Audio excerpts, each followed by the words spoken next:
जय हिंद दोस्तों, आप देख रहे हैं आपका अपना चैनल स्टडी टेक। जी हाँ। इतनी खामोशी से करो कि सफलता शोर मचा दे।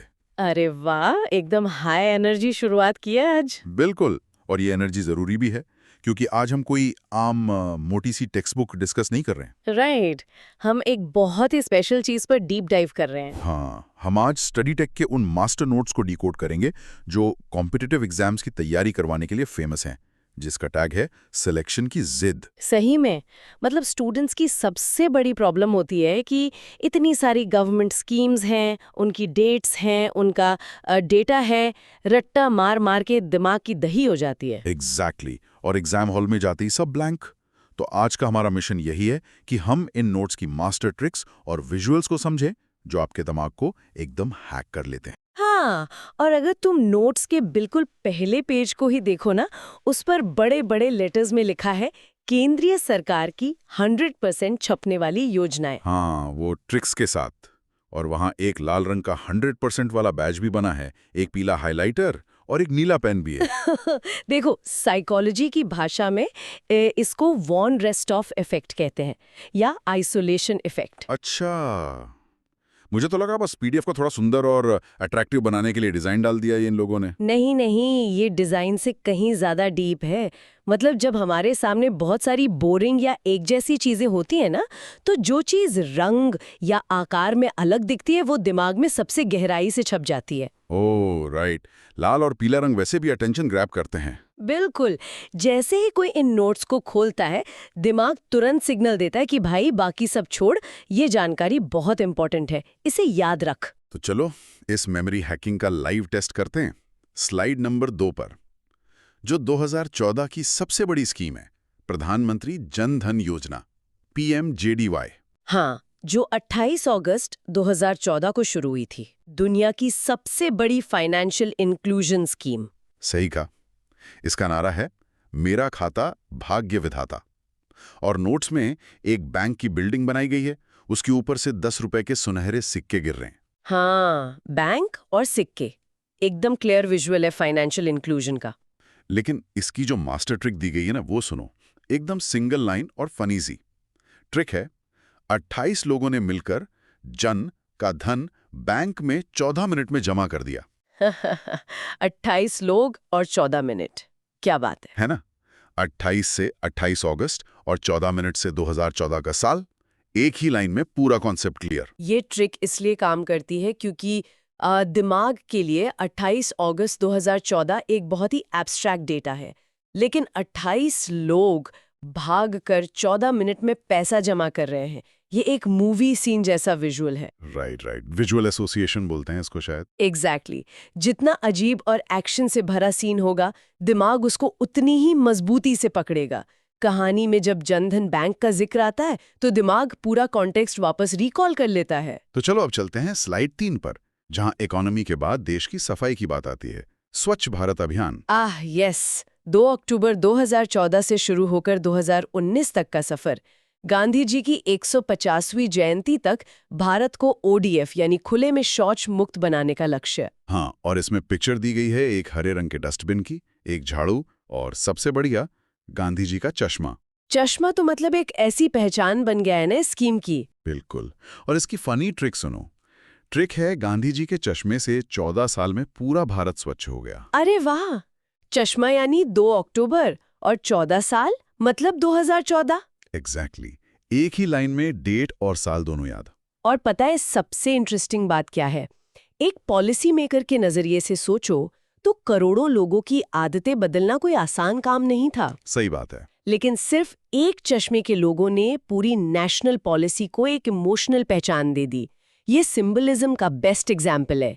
चश्मा देखते ही दिमाग बापू के स्वच्छ भारत वाले विजन को डिकोड कर लेता है। तो सफाई के बाद आती है विमेन एम्पावरमेंट की बारी। स्लाइड 4 पर है 2015 से 2018 वाला दौर। शुरुआत होती है बेटी बचाओ बेटी पढ़ाओ स्कीम से। हाँ, जो 22 जनवरी 2015 को शुरू हुई थी। अच्छी का है जो किताबों के ढेर के पास खड़ी है। और मेमोरी ट्रिक कहती है 22 जनवरी को 15 बेटियों ने पानीपत के मैदान में पढ़ाई की। 15 बेटियां यानी 2015 का साल। हाँ, और पानीपत का लोकेशन। पर एक बात बताओ, ये इतनी बड़ी नेशनल लेवल की स्कीम है, इसे किसी बड़े मेट्रो शहर से लॉन्च करने के बजाय हरियाणा के पानीपत से ही क्यों शुरू किया गया? ये है ना इन मास्टर नोट्स की बहुत बड़ी खूबी है। वो सिर्फ डेटा नहीं देते, लॉजिक भी क्लियर करते हैं। उस वक्त हरियाणा का सेक्स रेशो पूरे देश में सबसे कम था। अच्छा, तो मतलब जहाँ प्रॉब्लम सबसे बड़ी वहीं से सोल्यूशन शुरू। सही पकड़े। कन्या भ्रूण हत्या रोकने की लड़ाई थी तो शंखनाद वहीं से होना था। और पानीपत का तो वैसे भी हिस्टोरिकली युद्धों से नाता रहा है। ओ वाओ, तो ये एक नई सामाजिक लड़ाई का प्रतीक बन गया, काम करता है। एक जानी पहचानी जगह के साथ नई जानकारी लॉक हो गई। क्या बात है। और यही सेम हुक मुझे स्लाइड 5 पर प्रधानमंत्री उज्ज्वला योजना में भी दिख रहा है। नोट्स में इसको स्पेशल लेखपाल और यूपी एग्जाम्स का एवरग्रीन सवाल बताया गया है। हाँ, उज्ज्वला योजना तो बहुत पूछते हैं एग्जाम्स में। 1 मई 2016 को यूपी के बलिया से शुरू हुई थी, बीपीएल महिलाओं को मुफ्त एलपीजी कनेक्शन देना। पिक्चर में एक लाल गैस सिलेंडर बना है। और ट्रिक सुनिए, 1 मई को 16 महिलाओं को बलिया में मुफ्त गैस सिलेंडर मिला। 1 मई यानी मजदूर दिवस, 16 से 2016 और बलिया की लोकेशन, सब कुछ एक लाइन में फिट। और पता है, सिर्फ कनेक्शन बांटना ही नहीं, घर के अंदर चूल्हे का जो धुआं होता है वो महिलाओं के फेफड़ों के लिए धीमे जहर जैसा होता है। बिल्कुल, ये इंडोर एयर पोल्यूशन को खत्म करने का बहुत बड़ा स्टेप था। और इंटरेस्टिंग बात यह है कि इसका दूसरा चरण उज्ज्वला 2.0 अगस्त 2021 में यूपी के ही महोबा से शुरू हुआ। महोबा, एक और नया लोकेशन। हेल्थ की बात चली है तो स्लाइड 6 पर आते हैं। दुनिया की सबसे बड़ी health insurance scheme Ayushman Bharat योजना PMJAY। हाँ, जो 23 सितंबर 2018 को रांची से शुरू हुई थी। हर गरीब परिवार को सालाना 5 लाख का मुफ्त बीमा। इसका विजुअल बड़ा मस्त है। एक सफेद अस्पताल है और एक सुनहरे रंग का बड़ा सा हेल्थ इंश्योरेंस कार्ड बना है। और ट्रिक में तो उन्होंने पूरा डेटा ठूस दिया है। ट्रिक है, 23 साल के मरीज को 18 दिन में 5 लाख का मुफ्त इलाज रांची में मिला। 23 साल, 18 दिन, 5 लाख और रांची। पर वेट, क्या एक ही सेंटेंस में इतना सारा डेटा डालना स्टूडेंट को कंफ्यूज नहीं कर देगा एग्जाम के प्रेशर में? पहली नजर में डेटा ओवरलोड लग सकता है, लेकिन कॉग्निटिव साइंस में इसको चंकिंग टेक्निक कहते हैं। चंकिंग मतलब टुकड़ों में बांटना। हाँ, हमारा दिमाग अलग-अलग आंकड़ों को याद रखने के बजाय उन्हें एक ही ग्रुप या चंक में याद रखना आसान समझता है। जब 30 साल के बीमार मरीज का विजुअल दिमाग में बनता है, तो वो ऑटोमेटिकली 18 दिन और रांची के हॉस्पिटल से जुड़ जाता सही है। बात है। मेडिकल खर्च की वजह से लोग गरीब हो जाते हैं, तो ये 5 लाख का गोल्डन कार्ड एक मजबूत सेफ्टी नेट का काम करता है। बिल्कुल। अब चलते हैं स्लाइड 7 पर, जहां 2019-2020 के दौर की बात है। किसान और बेसिक जरूरतों की पीएम किसान सम्मान निधि योजना, इसे नोट्स में वीवीआईपी और यूपीएससी का फेवरेट बताया गया है। हाँ, 24 फरवरी 2019 को गोरखपुर से लॉन्च हुई थी ये स्कीम। छोटे और सीमांत किसानों को सालाना 6,000 रुपए की मदद। विजुअल में हरे खेत हैं, एक ट्रैक्टर चल रहा है और कुछ सोने के सिक्के हैं। और इसकी सिंगल लाइन ट्रिक बहुत कैची है। ट्रिक है, गोरखपुर के किसान को 24 घंटे में 19 बार 6,000 का सम्मान मिला। 24 घंटे यानी 24 फरवरी और 19 बार से 2019 का साल।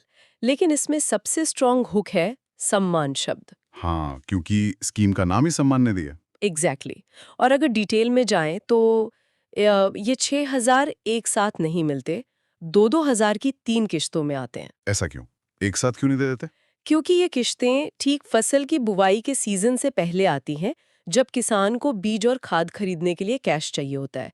डायरेक्ट बेनिफिट ट्रांसफर से पैसा सीधे अकाउंट में। ओह, अच्छा, मतलब खेती के पूरे साइकिल को समझकर पॉलिसी बनाई गई है। चलो, खेती से पानी का इशू भी जुड़ा है, तो अगली स्कीम पर आते हैं। स्लाइड 8, जल जीवन मिशन JJM। हाँ, 15 अगस्त 2019 को लॉन्च हुई और लक्ष्य था 2024 तक हर घर जल पहुंचाना। पिक्चर में एक घर के पास पानी टपकता हुआ नल दिखाया गया है और यहाँ एक वीआईपी फैक्ट भी दिया है कि गोवा हर घर जल प्रमाणित होने वाला भारत का पहला राज्य बना। हाँ, गोवा वाला फैक्ट बहुत एग्जाम्स में आता है। इसकी ट्रिक क्या है? ट्रिक एकदम मस्त है।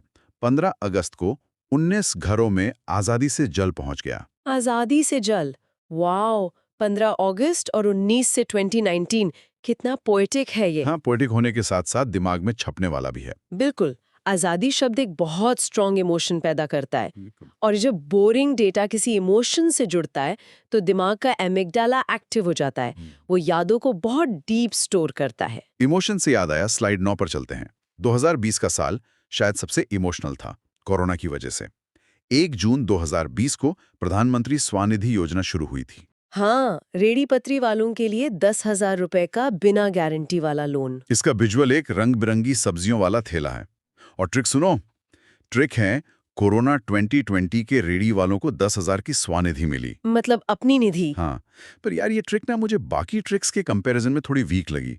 मतलब इसमें कोई अजीब सी कहानी या एक्शन नहीं है। पर इसे वीक नहीं कह सकते, यहाँ जो कॉन्टेक्स्ट है ना, वो खुद एक बहुत बड़ी कहानी है। कैसे? देखो, 2020 का लॉकडाउन एक ऐसी घटना है जो सबकी कलेक्टिव मेमोरी में छप गई है। रेडी वाले हमारी लोकल इकोनॉमी की जान है। 10,000 छोटी रकम लग सकती है, पर एक छोटे व्यापारी के लिए ये वर्किंग कैपिटल का काम करती है, दुकान दोबारा खड़ी करने के लिए। हाँ, ये बात तो है। कोरोना का नाम ही काफी बड़ा ट्रिगर है मेमोरी के लिए। अलग से फनी स्टोरी की जरूरत ही नहीं है। एग्जैक्टली। तो अब हम आते हैं स्लाइड 10 पर, जहां से करंट अफेयर्स स्पेशल और क्विक रिवीजन शुरू होता है 2023 और 2024 का। और यहाँ एक करंट अफेयर्स वार्निंग दी गई है वार्निंग किस बात की? कि भाई आजकल एग्जामिनर नई करंट अफेयर्स को पुरानी स्कीम्स के साथ जोड़कर पूछता है। जैसे पीएम विश्वकर्मा योजना 17 सितंबर 2023 को शुरू हुई, विश्वकर्मा जयंती के दिन। हाँ, जो ट्रेडिशनल कारीगर है ना, जैसे बढ़ई, लोहार, नई, उनको 5% सस्ते ब्याज पर लोन और 15,000 का टूल किट मिलता है। इसका विजुअल देखो कितना बढ़िया है। चमकता हुआ लकड़ी का टूल बॉक्स और औजार बने हैं। और ट्रिक है, 17 कारीगरों ने 23 दिन में विश्वकर्मा टूल किट बनाया। 17 कारीगर यानी 17 सितंबर और 23 दिन से 2023। क्या कमाल का सेंटेंस फ्रेमिंग है। ये ट्रिक एक टाइम बाउंड प्रोजेक्ट को विजुअलाइज करवाती है दिमाग में। और इसके बाद आती है बिल्कुल ताजा स्कीम, स्लाइड 11 पर। फरवरी 2024 में आई पीएम सूर्या घर मुफ्त बिजली योजना। 1 करोड़ घरों की छतों पर सोलर पैनल और हर महीने 300 यूनिट मुफ्त बिजली, राइट? हाँ, बिल्कुल वही। पिक्चर में सोलर पैनल लगा एक घर है और ऊपर एक मुस्कुराता हुआ सूरज है। इसकी ट्रिक है, 24 घंटे सूर्य की किरण से 300 यूनिट बिजली मुफ्त मिली।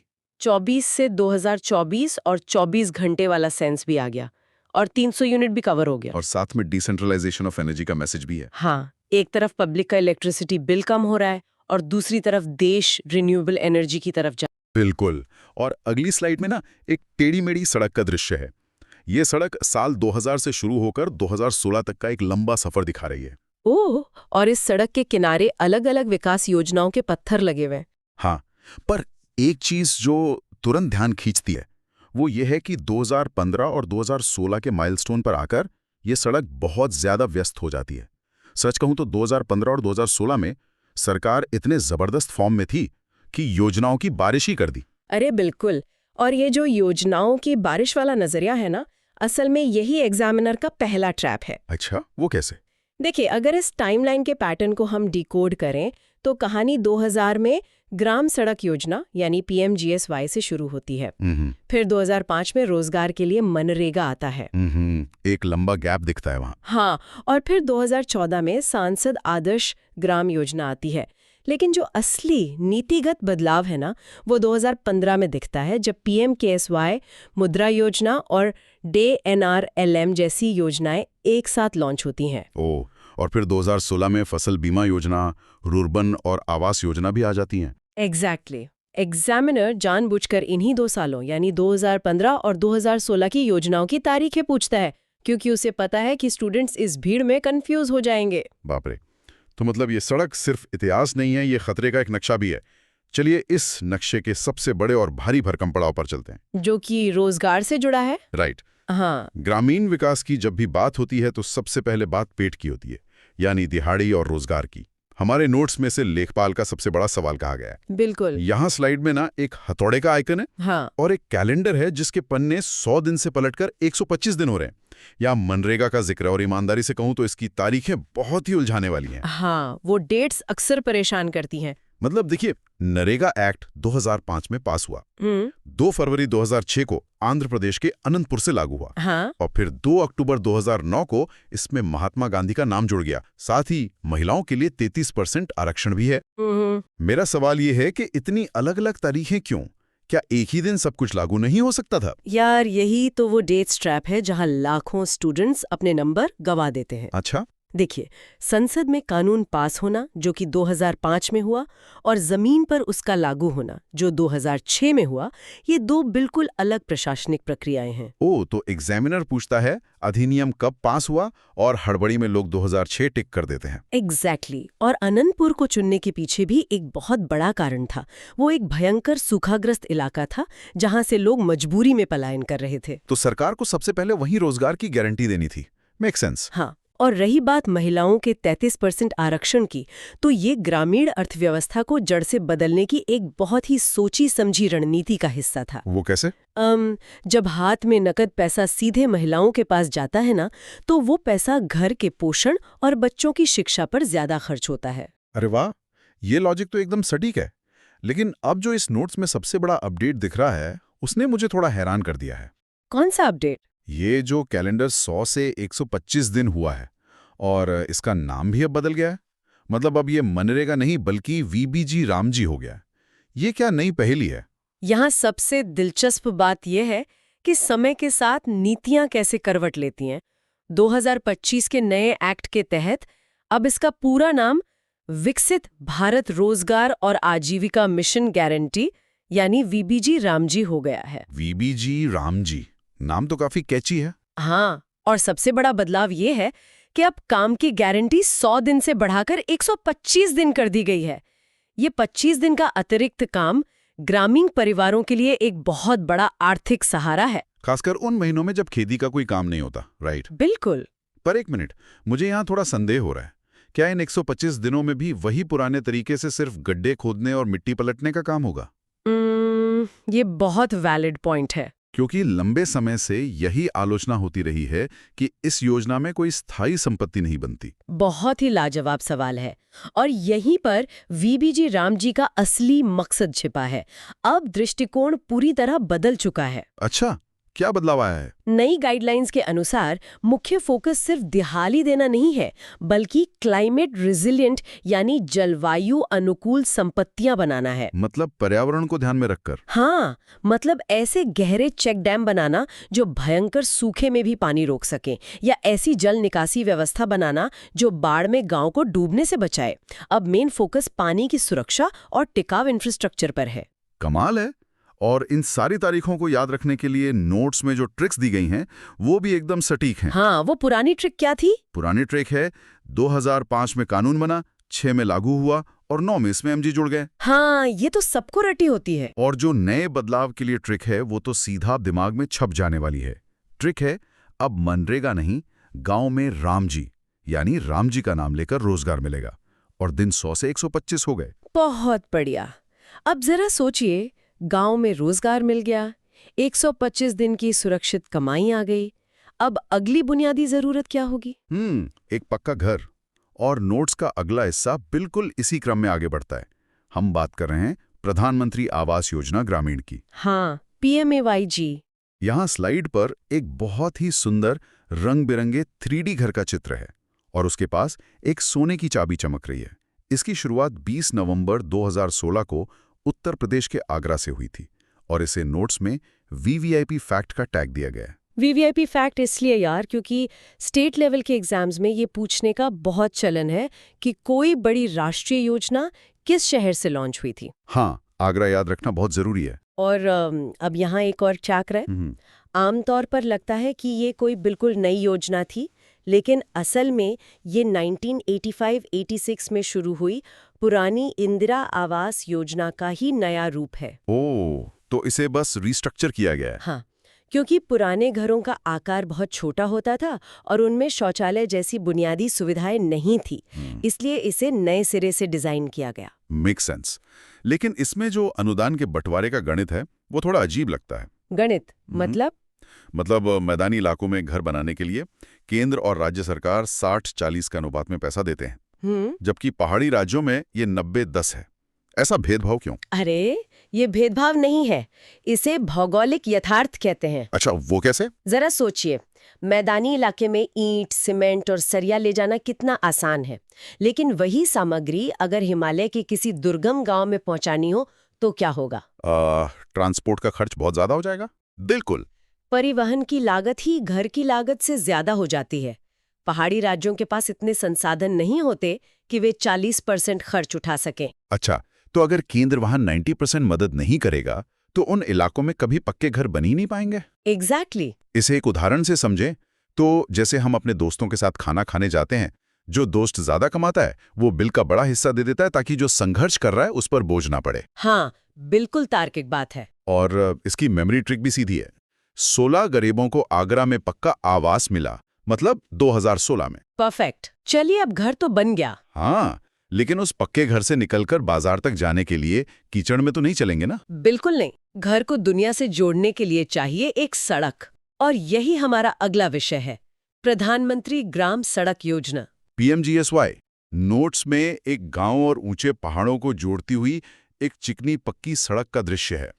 ये 25 दिसंबर 2000 को पूर्व प्रधानमंत्री अटल बिहारी वाजपेयी जी के जन्मदिन यानी सुशासन दिवस पर शुरू हुई थी। हाँ, और इसमें लिखा है कि ये 100% केंद्र प्रायोजित योजना है। यहाँ 100% केंद्र प्रायोजित होने का मतलब समझना बहुत जरूरी है। भारत के गांवों को मुख्य बाजारों से जोड़ना एक राष्ट्रीय प्राथमिकता थी। इसीलिए राज्य सरकारों पर वित्तीय बोझ नहीं डाला गया। सही कहा। लेकिन यहीं पर एग्जामिनर एक बहुत ही बारीक जनसंख्या नियम का ट्रैप बिछाता है। जनसंख्या नियम? हाँ, ये योजना आंख बंद करके हर गांव पर लागू नहीं होती। अरे हाँ, नोट्स में एक शर्त साफ साफ लिखी है। 2001 की जनसंख्या के आधार पर मैदानी क्षेत्रों में गांव की आबादी 500 से ज्यादा होनी चाहिए और पहाड़ी क्षेत्रों में 250 से ज्यादा होनी चाहिए। लेकिन एक बात बताइए, क्या ये उन गांवों के साथ नाइंसाफी नहीं है जहां सिर्फ 400 लोग रहते हैं? क्या उन्हें सड़क का कोई हक नहीं? हाँ, मान लीजिए कहीं एक मेट्रो लाइन बिछानी है, तो क्या स्टेशन वहां बनेगा जहां सिर्फ 5 घर हों? नहीं, बिल्कुल नहीं। सरकार का बजट सीमित होता है। अर्थशास्त्र का नियम कहता है कि पहले वहां इंफ्रास्ट्रक्चर बनाओ जहां सबसे ज्यादा लोगों को तुरंत फायदा मिले। ओह, तो जो बड़े गांव जुड़ जाते हैं तो अगले चरण में छोटे गांवों का नंबर आता है। एग्जैक्टली। ये एक सोची समझी क्रमिक विकास की रणनीति है। बहुत ही शानदार विश्लेषण। और ट्रिक क्या है? अटल जी के जन्मदिन पर हर गांव में पक्की सड़क बन गई और साल है 2000। बिल्कुल सही। अब हमारे पास काम है, पक्का घर है और शहर तक जाने वाली सड़क भी है। लेकिन ग्रामीण अर्थव्यवस्था का दिल तो खेती है ना। हाँ, कृषि सबसे महत्वपूर्ण है। अगर मौसम की मार से फसल ही बर्बाद हो जाए तो ये सारी चीजें धरी की धरी रह जाएंगी। और यही बात आती है प्रधानमंत्री फसल बीमा योजना की। स्लाइड 6 पर विजुअल में सुनहरे रंग के गेहूं और प्रतिशत के निशान वाला एक हरा 3D सुरक्षा कवच है। शील्ड की तरह। हाँ, 13 जनवरी 2016 को खरीफ की फसल से ये लागू हुई। नोट्स में से 100% छपने वाला बाउंसर कहा गया है। और ये बाउंसर इसलिए है क्योंकि यहाँ काम करता है प्रीमियम ट्रैप। Premium trap? हाँ, किसान हमेशा से बीमा से दूर भागता था क्योंकि प्रीमियम बहुत ज्यादा होता था। इस योजना ने प्रीमियम को बहुत ही तर्कसंगत बना दिया। लेकिन परीक्षा में यही प्रतिशत सीधे पूछे जाते हैं और स्टूडेंट्स रटने के चक्कर में उलझ जाते हैं। बिल्कुल। नोट्स के मुताबिक रबी की फसल जैसे गेहूं के लिए 1.5%, खरीफ जैसे धान के लिए 2% और बागवानी या व्यावसायिक फसल के लिए 5% प्रीमियम है। मैं एक आम किसान की तरह सोचना चाहता हूं, अगर मैं बीमा ले रहा हूं तो सबके लिए एक जैसा रेट क्यों नहीं है? अच्छा, इसे ऐसे समझिए जैसे हम गाड़ी का बीमा करवाते हैं। एक साधारण पारिवारिक कार के बीमे का खर्च और एक तेज रफ्तार स्पोर्ट्स कार के बीमे का खर्च क्या बराबर होता है? नहीं, स्पोर्ट्स कार का प्रीमियम बहुत ज्यादा होगा। बिल्कुल, क्योंकि जोखिम अलग अलग है। रबी की फसल सर्दियों में होती है जब मौसम आमतौर पर स्थिर रहता है। तो जोखिम कम है, इसलिए प्रीमियम सिर्फ 7.5% है। हाँ, और खरीफ की फसल पूरी तरह मॉनसून पर निर्भर है, जहां बाढ़ या सूखे का खतरा हमेशा मंडराता रहता है। तो प्रीमियम थोड़ा बढ़कर 2% हो जाता है। एग्जैक्टली।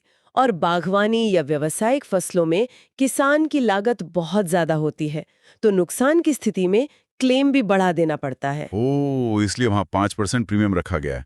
ये तो शुद्ध विज्ञान और गणित है ना? क्या बात है। इस तरह से समझने के बाद तो कोई चाहकर भी इसे भूल नहीं सकता। और इस बाउंसर से बचने की ट्रिक भी मजेदार है।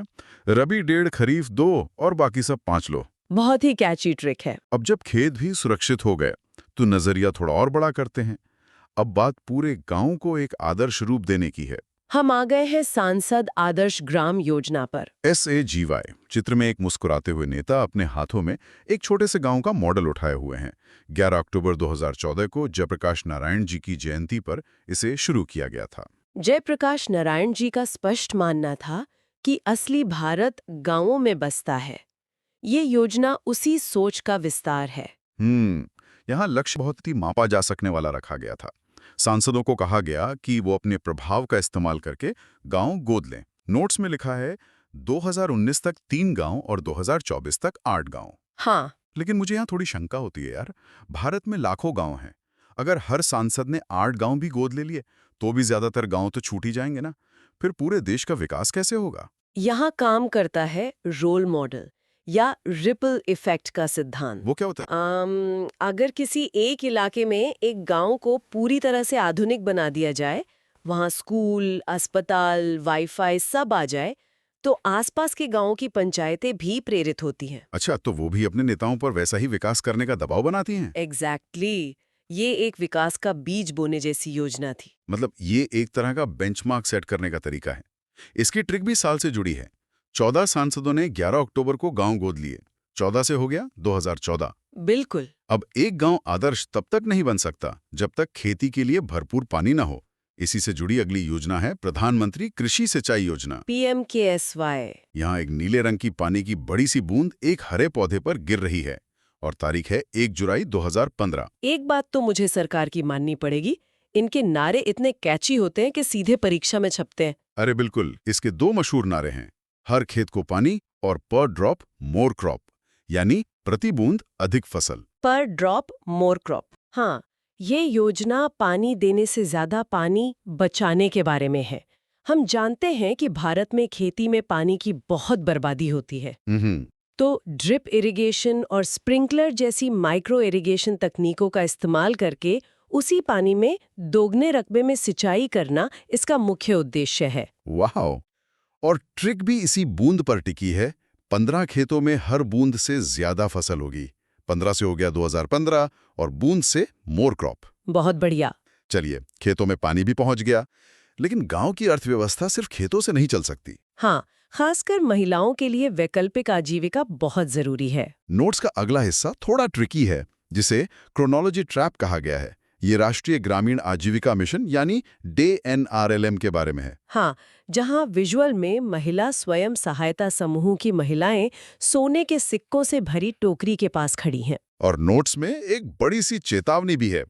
एग्जाम टिप, हमेशा याद रखें कि इस योजना की जड़ें 1999 में हैं। और ये बहुत ही जरूरी चेतावनी है। एग्जामिनर अक्सर इसके विकास का क्रम पूछता है। क्रोनोलॉजी। हाँ, 1999 में ये स्वर्ण जयंती ग्राम स्वरोजगार योजना यानी SJSY के रूप में शुरू हुई। अच्छा। फिर 2011 में ये NRLM बनी और फाइनली 2015 में ये DNRLM यानी दीनदयाल अंत्योदय योजना बन गई। मेरा सवाल यह है कि बार-बार नाम बदलने की क्या जरूरत थी? मतलब क्या ये सिर्फ एक राजनीतिक ब्रांडिंग थी या इसके पीछे कोई गहरी वजह थी? ये बहुत ही शानदार सवाल है। 1999 की SJSY में मुख्य फोकस व्यक्तिगत सब्सिडी देने पर था। लेकिन एक अकेला गरीब इंसान बाजार से मोल भाव नहीं कर सकता।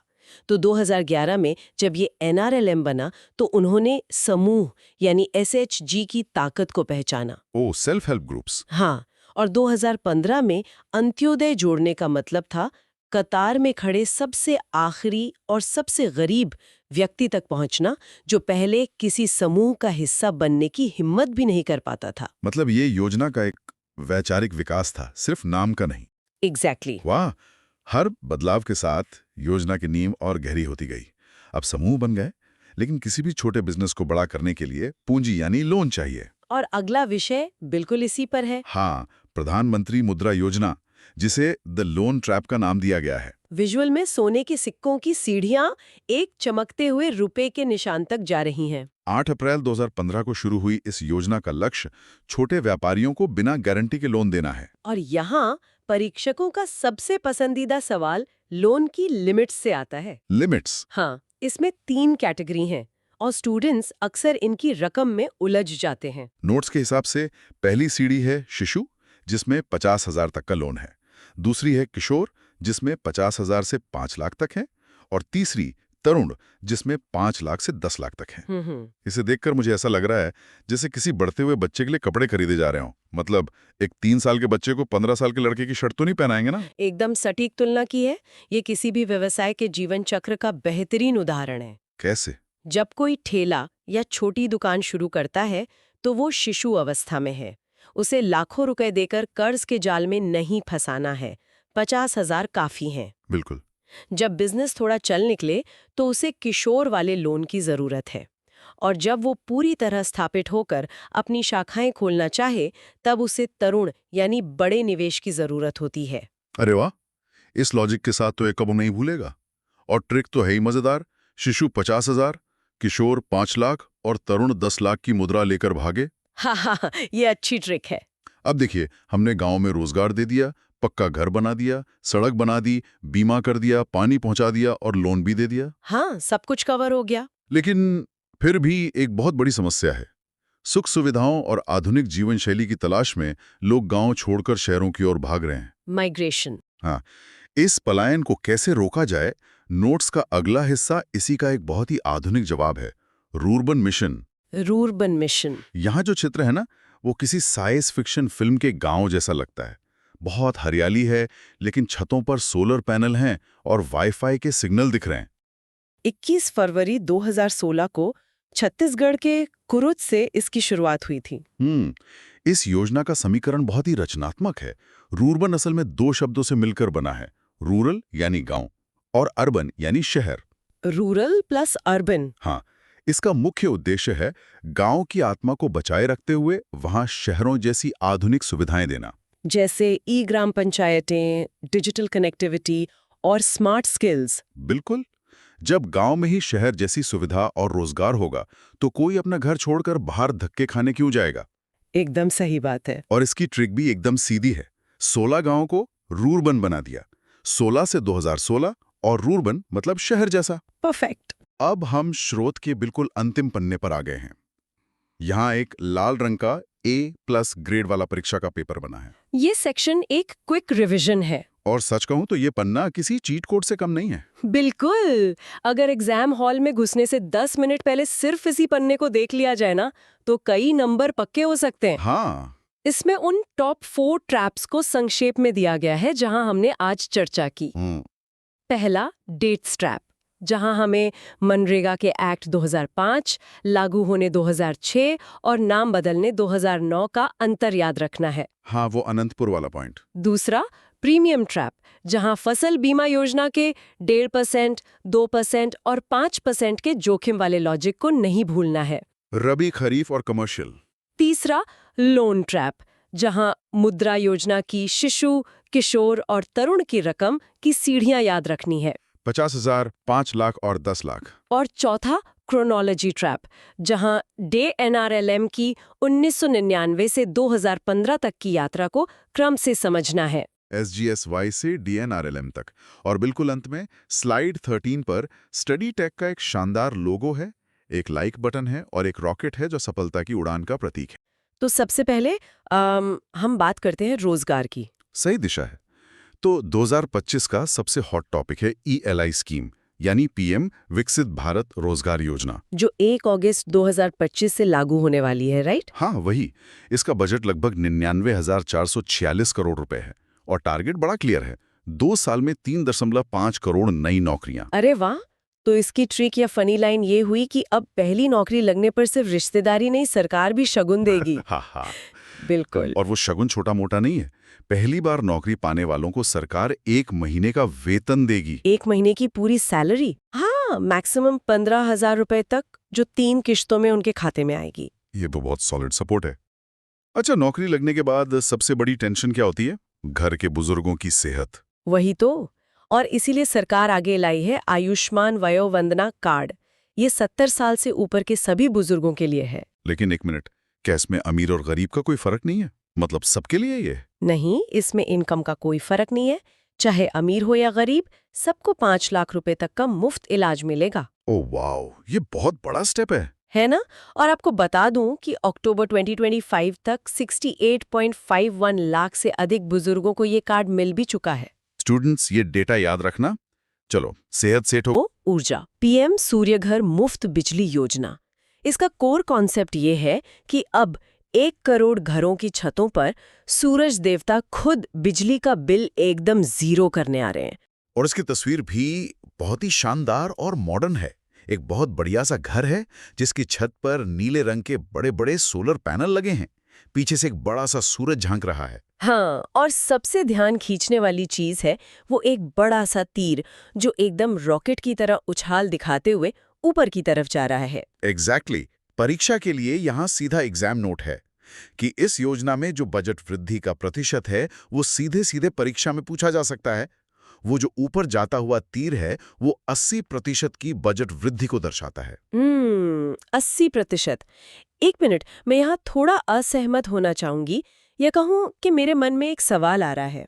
80% का जंप बहुत बड़ा होता है। किसी एक योजना में अचानक इतना पैसा क्यों झोंका जा रहा है? हाँ, ये सवाल आना स्वाभाविक है। मतलब क्या ये सिर्फ चुनाव या लोक लुभावन नीतियों का हिस्सा है या इसके पीछे कोई गहरी आर्थिक वजह है? बहुत ही तार्किक सवाल है। देखिए, सरकार ने इस योजना का बजट बढ़ाकर 20,000 करोड़ रुपए कर दिया है। अगर हम इस आवंटन के पीछे के अर्थशास्त्र को समझें तो ये सिर्फ मुफ्त बिजली बांटने का मामला नहीं है। तो फिर असली खेल क्या है? असली खेल है आयात कम करना। भारत हर साल जीवाश्म ईंधन यानी कोयला और तेल मंगाने में अरबों डॉलर बाहर भेज देता है। 1 करोड़ घरों को हर महीने 300 यूनिट मुफ्त बिजली देने का जो टारगेट है वो दरअसल नागरिकों को सिर्फ बिजली का उपभोक्ता नहीं बल्कि उन्हें बिजली का उत्पादक बनाने की रणनीति है। एकदम सही पकड़ा आपने। जब घरों की छत पर बिजली बनेगी तो ग्रिड पर निर्भरता कम होगी और राज्य के बिजली बोर्ड्स का जो भारी घाटा है वो कम होगा। इसलिए ये 80% की वृद्धि कोई खैरात नहीं है बल्कि भारत के एनर्जी सेक्टर में एक बहुत बड़ा शिफ्ट है। समझ गई। यानी ऊर्जा के मोर्चे पर आत्मनिर्भरता। अब अगर एक आम परिवार की बिजली के बिल में इतनी बचत होती है तो वो उस पैसे का क्या करेगा? जाहिर है वो उस पैसे को किसी व्यापार में लगाना चाहेगा। बिल्कुल, सेविंग से ही इन्वेस्टमेंट आता है। और यहीं से कहानी जुड़ती है हमारी तीसरी स्लाइड की बिजनेस पीएम मुद्रा योजना महा अपडेट। इसका कोर कॉन्सेप्ट है कि बिजनेस के लिए अब 10 नहीं पूरे 20 लाख का जुगाड़ होगा, क्योंकि मार्केट में तरुण प्लस का स्वैग आ गया है। क्या बात है, तरुण प्लस का स्वैग। और स्लाइड का ग्राफ भी इस स्वैग को जस्टिफाई कर रहा है। एक सीढ़ी वाला ग्राफ है जो तेजी से स्टेप बाय स्टेप ऊपर चढ़ रहा है। हाँ, और उसके बगल में एक बॉस वाला लेदर का बिजनेस ब्रीफकेस रखा है और सोने के सिक्कों का एक बड़ा सा ढेर। हमारी मास्टर ट्रिक हमारे दोस्तों के लिए ये है कि शिशु, किशोर, तरुण के बाद अब मार्केट में तरुण प्लस आ गया है। लेकिन यहाँ एक बहुत बड़ा कैच है जिसे समझना होगा, और वो है भारत के व्यापार जगत का मिसिंग मिडिल कॉन्सेप्ट। ये मिसिंग मिडिल क्या होता है, जरा आसान भाषा में समझाइए। देखिए, पहले मुद्रा योजना में 3 कैटेगरी थी। शिशु में 50,000, किशोर में 5 लाख और तरुण में 10 लाख तक का लोन मिलता था। लेकिन आज की बढ़ती महंगाई को देखते हुए 10 लाख रुपए में कोई अच्छा मैन्युफैक्चरिंग सेटअप खड़ा करना बहुत मुश्किल है। हाँ, मशीनें इतनी महंगी आती हैं आजकल। राइट। और दूसरी तरफ ये छोटे व्यापारी इतने बड़े भी नहीं होते कि कोई कमर्शियल बैंक इन्हें आसानी से 50 लाख या 1 करोड़ का लोन दे दे। तो ये जो बीच की खाई थी, जहाँ छोटा व्यापारी फंसा हुआ था और आगे नहीं बढ़ पा रहा था। अच्छा, तो उसी खाई को भरने के लिए 10 से 20 लाख की ये तरुण प्लस श्रेणी लाई गई है। ये तो ऐसा है जैसे गेम में कोई नया लेवल अनलॉक हो गया हो। बिल्कुल, परफेक्ट एनालॉजी है। ये मिसिंग मिडल वाला कॉन्सेप्ट हमारे छात्रों के मेंस आंसर राइटिंग में बहुत काम आएगा। लेकिन इसमें एक ट्रैप भी है जिसकी चर्चा हमने शुरुआत में की थी। हाँ, वो प्रभावी तारीख वाला ट्रैप। जी हाँ, परीक्षक बहुत चालाक होते हैं। वे जानते हैं कि छात्र अक्सर वित्तीय वर्ष की शुरुआत यानी 1 अप्रैल की तारीखें रट कर जाते हैं। लेकिन ये 20 लाख की बढ़ी हुई सीमा 24 अक्टूबर 2024 से लागू हुई है। तो एग्जाम वॉरियर्स 24 अक्टूबर की तारीख को अपने नोट्स में लाल पेन से हाईलाइट कर लें। अब अगर बिजनेस बढ़ेगा तो उसका सीधा असर राज्य की अर्थव्यवस्था पर भी पड़ेगा। इसी कड़ी में हम आते हैं अपनी स्लाइड 4 पर। UP special slide. जी, UP special zero poverty Uttar Pradesh अभियान। इसका कोर कॉन्सेप्ट है कि यूपी से गरीबी को सीधे क्लीन बोल्ड करने के लिए 250 करोड़ का नया और आक्रामक ब्रह्मास्त्र आ गया है। और स्लाइड की तस्वीर एकदम स्ट्राइकिंग है। एक स्नाइपर वाला टारगेट बोर्ड बना है जिसके एकदम बीचों बीच 250 करोड़ लिखा है। और पास ही यूपी के नक्शे से एक सुनहरा सितारा एकदम रॉकेट की तरह आसमान चीरते हुए ऊपर जा रहा है। हमारी मास्टर ट्रिक है 2025 में 250 करोड़ लगाकर यूपी से गरीबी जीरो कर देंगे। पर मुझे लगता है यहाँ कुछ छात्रों को कंफ्यूजन हो सकता है। मुझे भी इसमें एक बड़ा गणितीय झोल नजर आ रहा है। देखिए, उत्तर प्रदेश की आबादी 24 करोड़ से भी ज्यादा है। अगर सरकार इस 250 करोड़ रुपए को पूरे राज्य की गरीबी हटाने के लिए नकद बांटेगी तो एक इंसान के हिस्से में तो चंद रुपए भी नहीं आएंगे। फिर इसे आक्रामक अभियान क्यों कहा जा रहा है? बहुत ही शानदार ऑब्जर्वेशन है आपका, और यहीं पर उस स्नाइपर वाली इमेजरी का असली मतलब समझ आता है। अच्छा, तो स्नाइपर का क्या रोल है यहाँ? देखिए, ये 250 करोड़ रुपए गरीबों में नकद बांटने के लिए बिल्कुल नहीं है। ये बजट माइक्रो लेवल मैपिंग और डेटा कलेक्शन के लिए रखा गया है। मतलब सर्वे करने के लिए। हाँ, एक तरह से। आक्रामक अभियान का मतलब है कि सरकार एक एक गांव में उन सबसे पिछड़े परिवारों को चिन्हित करेगी जो अब तक किसी भी योजना जैसे राशन, आवास या पेंशन के दायरे में नहीं आ पाए हैं। स्नाइपर का काम मशीन गन की तरह अंधाधुंध फायरिंग करना नहीं होता। राइट, उसका काम एक सटीक लक्ष्य को भेदना होता है। एग्जैक्टली। ये फंड उस सिस्टम को बनाने के लिए है जो लीकेज को रोकेगा और सबसे आखिरी कतार में खड़े व्यक्ति तक सीधा मदद पहुंचाएगा। ये जमीनी स्तर पर गरीबी को खाड़ फेंकने का एक टारगेटेड एक्शन प्लान है। क्या बात है! मतलब ये सिर्फ घोषणा नहीं बल्कि सिस्टम का पेच कसने का बजट है। लेकिन समाज के उस तबके का क्या जो सबसे ज्यादा पसीना बहाता है और फिर भी सबसे असुरक्षित है? आप दिहाड़ी मजदूरों की बात कर रही हैं? बिल्कुल, और स्लाइड 5 इसी के बारे में है। यूपी स्पेशल कामगार अड्डा एवं बजट थीम। इसका कोर कॉन्सेप्ट है कि दिहाड़ी मजदूरों को अब सड़क पर नहीं, हर जिले के अपने वीआईपी अड्डे पर मिलेगा सम्मान। और तस्वीर में एक बहुत ही प्यारी सी रंग बिरंगी कैंटीन बनी है। उसके ऊपर एक कंस्ट्रक्शन वर्क वाला पीला हेलमेट रखा है और बाहर एक साफ सुथरा वाटर कूलर है। यहाँ एक यूपीपीएससी का महा ट्रैप भी है। हमारी मास्टर ट्रिक है। थीम याद रखें, 25-26 के बजट में जो वंचित है उसे ही वरीयता मिलेगी। इस थीम को थोड़ा गहराई से विश्लेषित करते हैं।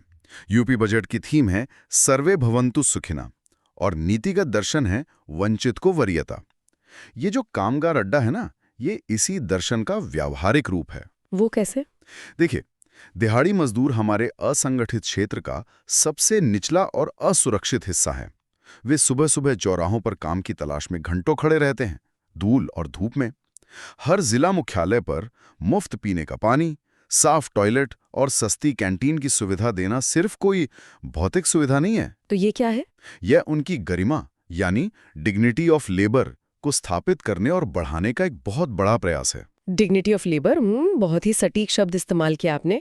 अब इन मजदूरों से निकलकर भारत की असली आत्मा यानी कृषि की ओर चलते हैं। स्लाइड 6, कृषि, पीएम धन धान्य योजना एवं पीएम किसान। ये किसानों के लिए एक बहुत बड़ा गेम चेंजर है। जी, इसका कोर कॉन्सेप्ट एक लाइन में है। अब खेतों में से फसल नहीं, क्लाइमेट प्रूफ बीजों और नए गोदामों से सीधा धन और धान्य उगेगा। तस्वीर एकदम फ्यूचरिस्टिक लग रही है। हाँ, एक शानदार लाल रंग का हाईटेक ट्रैक्टर खड़ा है और उसके ठीक पास एक फ्यूचरिस्टिक स्टोरेज यानी गोदाम बना है जहां अनाज की बोरियां सुरक्षित रखी हैं। हमारी मास्टर ट्रिक है, 25 में किसानों के खेत में धन और धान्य दोनों बरसेगा।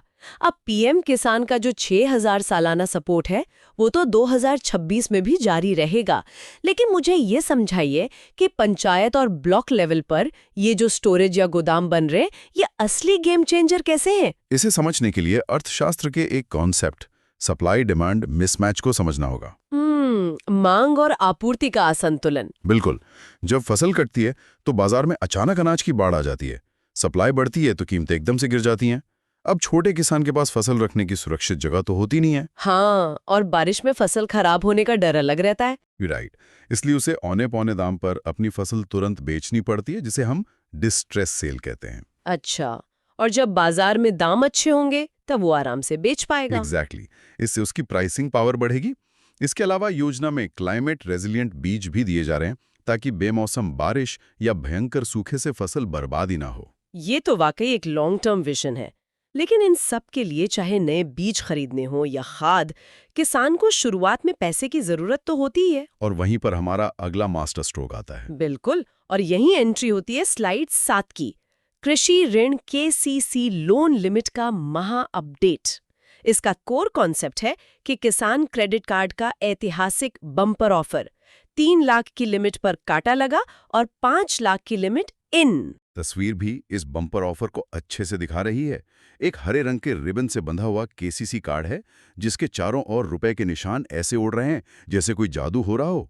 और हमारी मास्टर ट्रिक है जो लेखपाल परीक्षा का अल्टीमेट बाउंसर हो सकता है। अब KCC पर 3 नहीं, पूरे 5 लाख का जुगाड़ होगा। पर यहाँ मुझे फिर से एक शंका हो रही है। बताइए, क्या शंका है? लिमिट बढ़ाकर 5 लाख कर देना सुनने में तो बहुत अच्छा लगता है, लेकिन क्या इससे किसान कर्ज के जाल में यानी डेट ट्रैप में नहीं फंस जाएगा? आपका डर बिल्कुल जायज है, लेकिन यहीं पर modified interest subvention scheme game changer साबित होती है। इस तकनीकी पहलू को आसान भाषा में समझते हैं। हाँ प्लीज। अगर एक किसान गांव के साहूकार से कर्ज लेता है, तो उसे 24% से लेकर 36% तक का भारी भरकम सालाना ब्याज देना पड़ सकता है। वो होता है असली कर्ज का जाल। वो तो पीढ़ियों तक नहीं चुकता। सही कहा, लेकिन KCC में सरकार इंटरेस्ट सबवेंशन देती है, मतलब ब्याज का एक बड़ा हिस्सा सरकार खुद भरती है। अगर किसान समय पर लोन चुकाए तो उसे मुश्किल से 4% ब्याज ही देना पड़ता है। ओहो, सिर्फ 4%? हाँ, अब खेती की लागत लगातार बढ़ रही है, इसलिए पुरानी 3 लाख की लिमिट कम पड़ रही थी। ये नई 5 लाख की लिमिट किसान को औपचारिक बैंकिंग सिस्टम में बनाए रखेगी और साहूकारों के चंगुल से हमेशा के लिए बचाएगी। साहूकारों से आजादी, ये एक बहुत ही मजबूत तर्क है। अब जब लोन की बात चली ही है, तो क्यों ना सभी जरूरी लोन लिमिट्स को एक साथ तौल लिया जाए? बिल्कुल, एक मास्टर तुलना हो जानी चाहिए। जी, स्लाइड 8, मास्टर तुलना 2025 में बढ़ाई गई लोन लिमिट्स। कोर कॉन्सेप्ट, पहली बार बिजनेस का सपना देखने वालों के लिए 2 करोड़ का जैकपॉट और लोन लिमिट्स का महामुकाबला। और इस महामुकाबले को दर्शाने के लिए एक पुराने जमाने का तराजू दिखाया गया है, जिसके एक पलड़े में 3 लाख की छोटी पोटली और दूसरे में 5 लाख की भारी पोटली है। हाँ, लेकिन तराजू के एकदम नीचे 1-2 करोड़ की विशालकाय पोटली रखी है, जो सब पर भारी पड़ रही है। मास्टर ट्रिक है। अगर पहली बार व्यापार करोगे तो सरकार 2 करोड़ देगी। अब हम तुलना करते हैं। PM मुद्रा तो 10 लाख से 20 लाख हो गया, KCC 3 लाख से 5 लाख हो गया, लेकिन ये 2 करोड़ का जैकपॉट किसे मिल रहा है? ये 2 करोड़ की विशाल पोटली प्रथम बार उद्यमी योजना को दर्शाती है। ये विशेष रूप से SC, ST के युवाओं और महिलाओं के लिए है। अच्छा, तो ये सबके लिए नहीं है? नहीं, देखिए, समाज का ये वर्ग पीढ़ियों से आर्थिक रूप से पिछड़ा रहा है। अगर कोई महिला या SC, ST युवा जीवन में पहली बार अपना कोई स्टार्टअप या मैन्युफैक्चरिंग यूनिट लगाना चाहता है, तो उसे सरकार 2 करोड़ तक का टर्म लोन देगी। इसका इम्पैक्ट तो बहुत बड़ा होगा। बहुत बड़ा।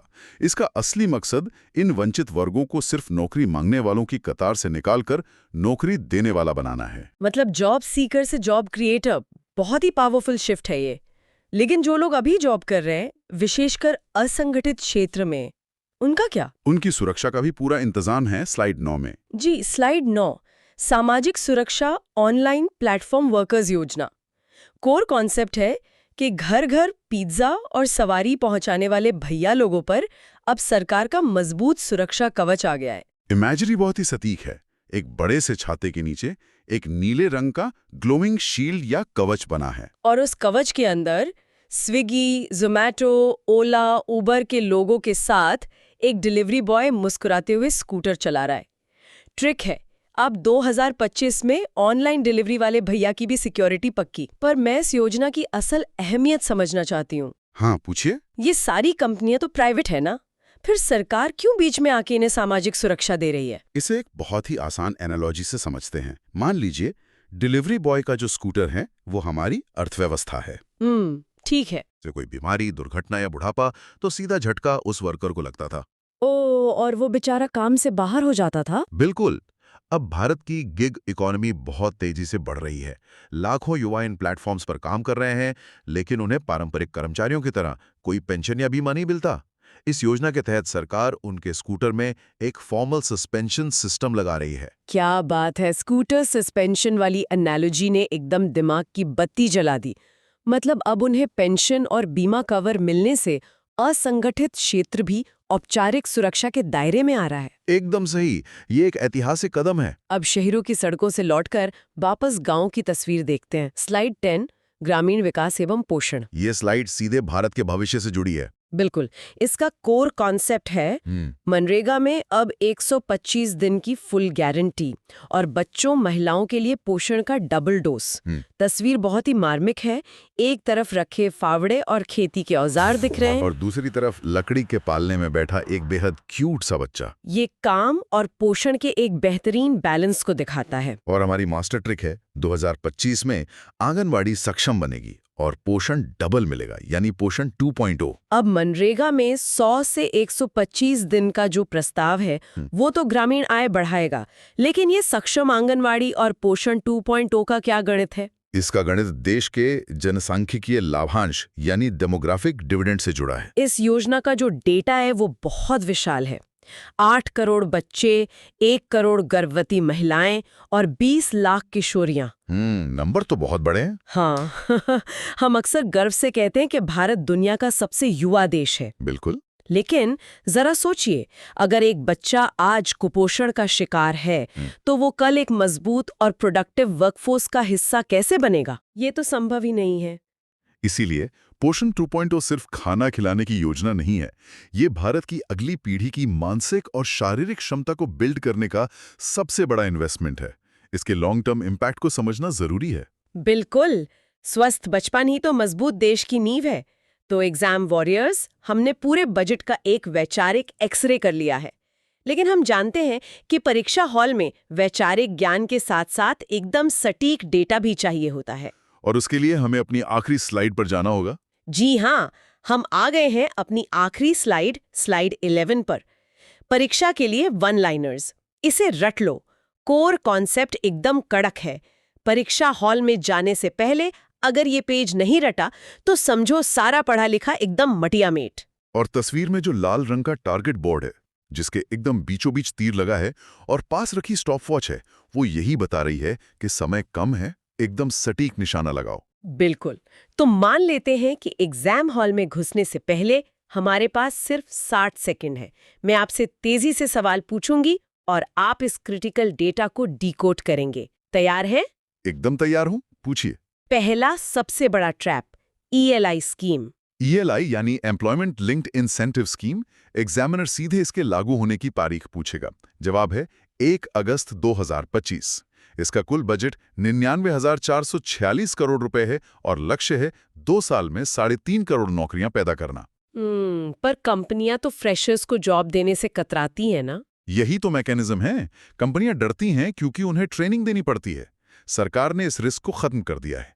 सरकार कह रही है कि आप पहली बार नौकरी पाने वाले फ्रेशर को हायर करो, उसकी 1 महीने की सैलरी अधिकतम 15,000 रुपए तक हम खुद देंगे, वो भी 3 किस्तों में।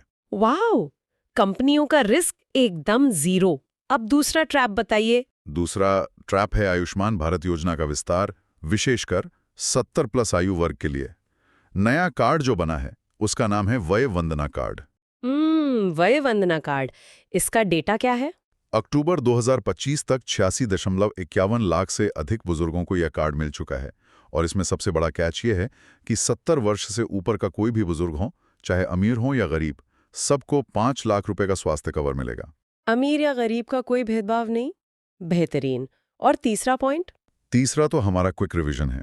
मुद्रा योजना में तरुण प्लस की 20 लाख की लिमिट और सूर्य घर योजना में 80% की बम्पर बजट वृद्धि। ये वो वन लाइनर्स हैं जो आपको सीधे मेरिट लिस्ट में ऊपर ले जाएंगे। क्या बात है! हमने 1 से लेकर 11 तक सारी स्लाइड्स का न सिर्फ डेटा खंगाला, बल्कि बिना कुछ छोड़े उनके पीछे काम करी अर्थव्यवस्था की रगों को भी पकड़ लिया। हाँ, और अंत में मैं सभी छात्रों के लिए एक अंतिम विचारशील बिंदु छोड़ना चाहूंगा। बिल्कुल, बताइए। दोस्तों जरा सोचिए, ये बजट सिर्फ सब्सिडी बांटने के बारे में नहीं है। चाहे वो ब्लॉक लेवल पर फसल के लिए गोदाम बनाना हो या गिग वर्कर्स को पेंशन के दायरे में लाना हो, ये भारतीय अर्थव्यवस्था के डीएनए को शॉर्ट टर्म रिलीफ से निकालकर long term structural capacity building की तरफ मोड़ रहा है। आने वाले दशक में इसका असल असर क्या होगा, ये वास्तव में सोचने और शोध करने वाली बात है। ऐसी ही वीडियोस के लिए स्टडी टेक को सब्सक्राइब करें और लाइक करना ना भूलें। जय हिंद, थैंक यू।